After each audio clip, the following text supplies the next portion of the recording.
So, I ordered these a few days ago, Tuesday about 9 o'clock. It is Thursday at 9:30. We just got here a few minutes ago, roughly 9:30. Some super fast shipping from Empower Motorsports, so shout out to them. We got some GTS style, LED taillights. Probably won't be installing it for a while. I've heard some brightness concerns, so I want to get a true before and after for you guys. So I won't be installing them today, but let's at least unbox these and see what they look like.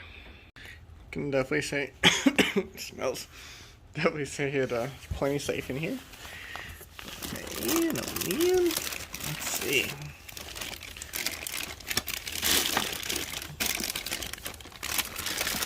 These are the small little middle pieces.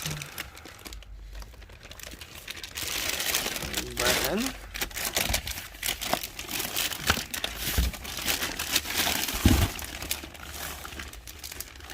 the other guys.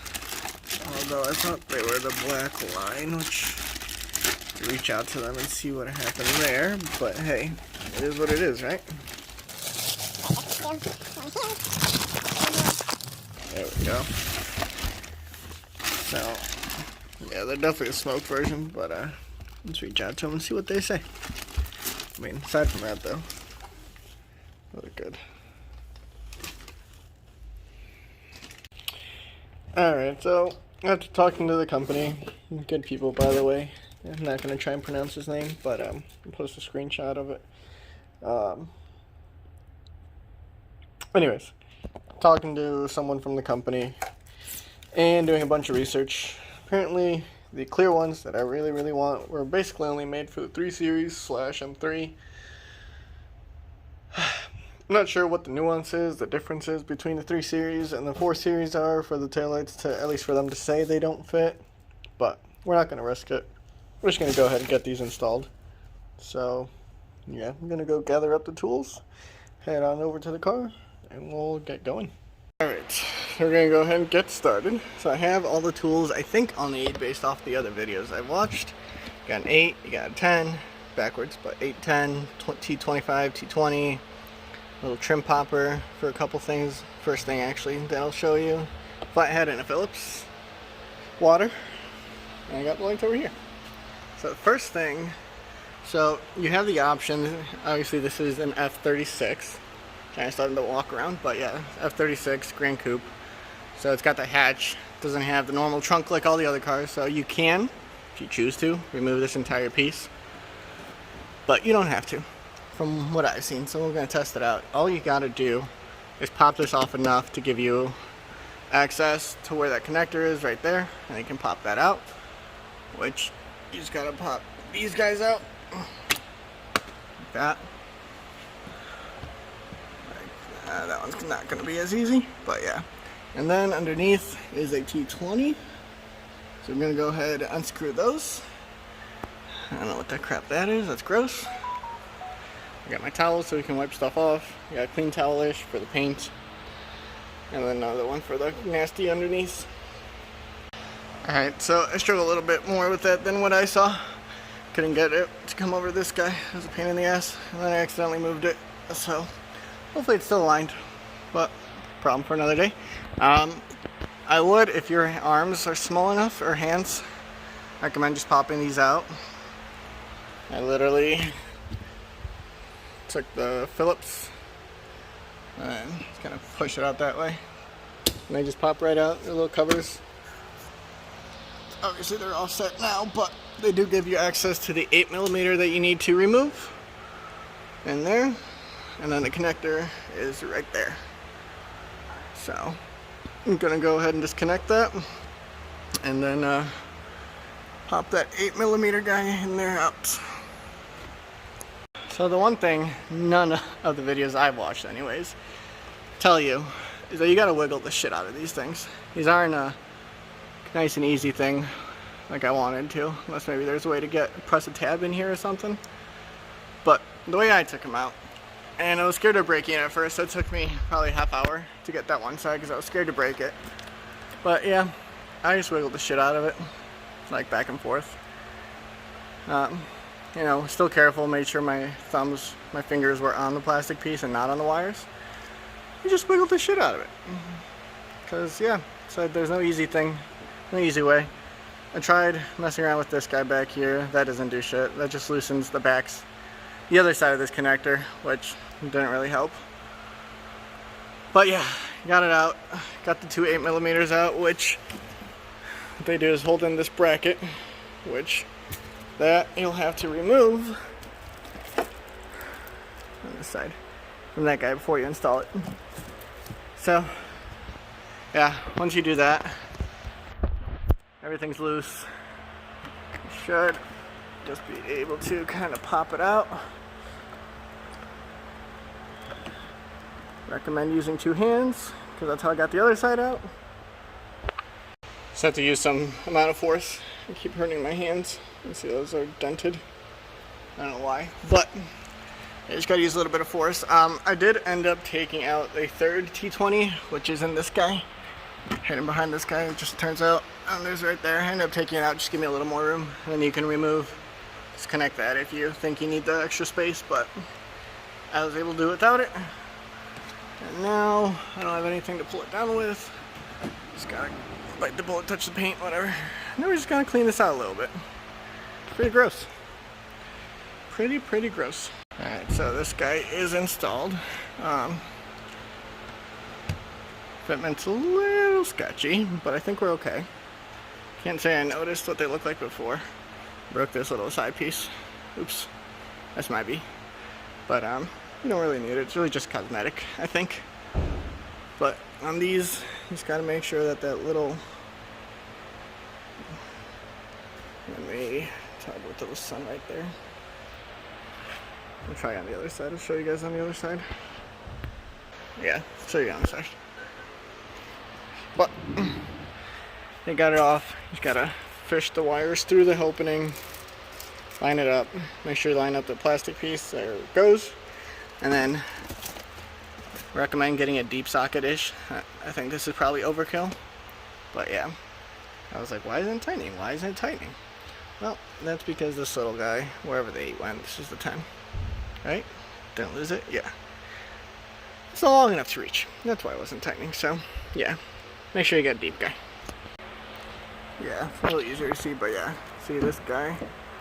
Make sure you kind of push it in, kind of clips it in there, and then you start tightening. Alright, so we fixed the fitment.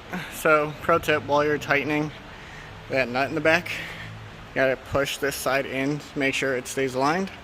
So I did that on this side without realizing it, really. And that side looks good, fitment wise, right? The other side, you can see it's not fixed. So, now, on the pre-LCI models, you need all these ballasts for who knows what. On the new ones, you don't need all this crap. All you need is this guy. You just plug that guy in, and then we should be good to go. So we're gonna go ahead and test that out now. So, lock it, unlock, yeah. Alright, we're gonna wait to put everything back to where it goes, but again, I disconnected all those guys. Find a way to tuck these away. Probably stick them in here or something. But yeah, it just goes in that guy. For the wiggling sake, I took that out, but this just gotta line up with that thing. The hole where it goes. Stop recording on accident, but yeah. And then you just twist it, and then it's good. So again here, I'm just gonna connect that. Connect this guy like that. But actually, find the hole. Right, it's vertical, so we gotta start vertical. Can't find it. That's what she said. Twist it. And then we take this guy, pop it in like so. Hear the click. Run again. There we go. So we should be good. I apologize, but yeah. So to find a way to clip all that in somewhere. Probably try and tuck it in there somehow, some way. But we're gonna wait to put this back to make sure the reverse and everything works. once we get these side pieces in. We're going to go ahead and start on that. So first, remove that guy, and that guy, and that guy. And we're going to clean that guy. That's gross. Yeah, that's gross. But yeah, like I said, when you go to take it out, you just got to keep in mind the same way you put it back in. Like that. Start from the top, pull back. That guy will come with it, because mine didn't want to come out. Probably because of that. And then these kind of hook into the bottom like that. They go into those holes there. But yeah, nice and easy. And then we got these, which should be 10s. So again, I'm finding out very quickly that these cars require a lot more brute force than you would like to apply to these things. Back of the tail light goes in that guy. That's the only thing that holds it in on that side, but does a very good job. So you kind of have to yank on it very carefully, so obviously you don't hit your paint or anything. But yeah, that's it. That guy just unclips. You just gotta hit the bottom right there, push that down, and it just pops out from here. And these guys have a little router, so that goes in there. Just take it out from there, and that's about it. So now I took that guy out because I thought I was doing something wrong. There's nothing back there, so we're gonna put that back in. Alright, so again, pre-LCI, I already put that back, but there's a couple wires in there that you need, and then these ballasts are required for the pre-LCI, but post-LCI you don't need any of that. That's what this long ass wire is, so I'm gonna tuck it into this little cavern here, and then this guy, I'm gonna tuck it into that guy, and we're just gonna pop it in. So, yeah, I can't do that one-handed, but I'll show you in a second. You just gotta make sure you line it up. Line these two up, and then you line up that back half, push in, and you're golden.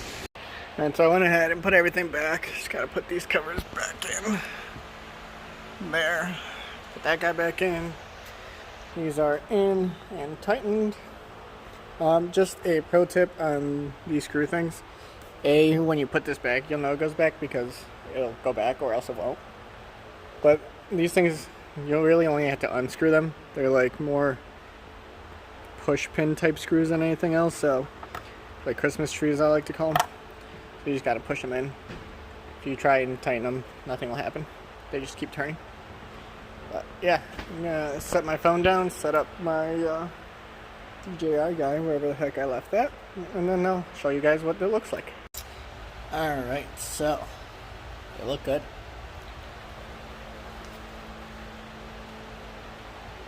It's fully installed. I think it might be installation error. As you can see, there is a little bit of a gap there. I don't think that should be there, but again, I think that's me. But it's fine. It's fine, we'll figure it out another day. I'm tired. It took me way too long. Probably should only take about a half hour, but I was scared to break those wiring clips in the trunk lights, so that took me a lot longer than it should have, but realistically it should probably take half hour max if you have issues with taking the cover off the trunk itself, the hatch I should say. But yeah, let me fix this up in the middle. Let's go ahead and hit the turn signal. Yeah, buddy. Good stuff.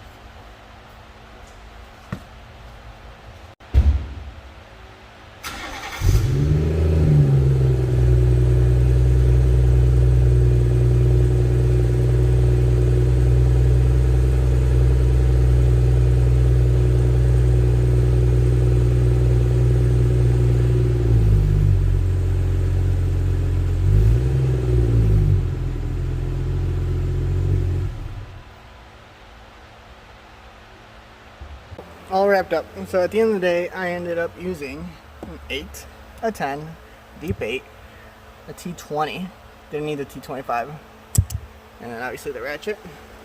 And then, yeah, I only used the flathead for these guys. That was it. So these are, forgot to mention that, the VLAN brand from M Motorsports. Put a link to them and all that good stuff in the description. Put a link to the Amazon link as well, just in case you prefer that. But M Motorsports was a good company to work with, and said they were more than willing to help me out when I thought I ordered the wrong ones. Well, I did order the wrong ones, but they were more than willing to work with me. So, appreciate them. Hook them up, give them business, but yeah, they look good. They look good. I also went ahead and switched that out while I was at it. Looks a lot better with everything else. Turn signals are cool. And that's my favorite part, obviously. Good stuff, good stuff. Now we're gonna give it a bath. On the off chance that the startup animation doesn't work when you first install it, because mine didn't and it freaked me out, thought they were broken or that I did something wrong, power cycle the car, go in there, turn it on, and that should work. And then by the time you turn it off or whatever, and you go to unlock it, it'll work again. But yeah, I don't know why I did that. Something in the coding or whatever has to reset, I guess. I don't know. I'm not a smart man. Not that smart man. But yeah, don't freak out. Do a power cycle and you're good. By the way, M-Power Motorsports, that's what they're called. Now they're going through a rebrand. Literally the day I bought these, because then the website wasn't working the day after and it scared the crap out of me. I thought I got hosed and scammed. But I'll put a link to their new website below. Thanks for watching. I hope this helps somebody, anybody, everybody, somebody, one person. It'll be worth it. Thanks for watching. Peace. By the way, I forgot to mention, I am making a separate video comparing the brightness at night to these two. I'm going to do it on the Pro setting. These two, I mean OEM and these. Pro setting, same shutter speed and everything, so those will be equivalent. The only thing, can't really tell, I don't have anyone at home to help me, is how bright the reverse lights is, but I'll be able to at least give you a feel for that. I also did forget to mention, as I was talking to Majdi, I think that's his name, that's how you pronounce it. We were talking after I had them installed, and he did actually provide me with a coupon code for 5% off for us for any future potential purchases, so put that here up on the screen and down in the description below to their new website. But it is just RenzRidez, so nice and easy to remember. But yeah, so shout out to them. Again, they were a big help. He was a big help. Easy to work with when I had questions about the install, but also he gave me, the option to return it if need be. So, cool guy. So, thanks for watching, guys. Hope this video helps someone. And see you next time. Peace.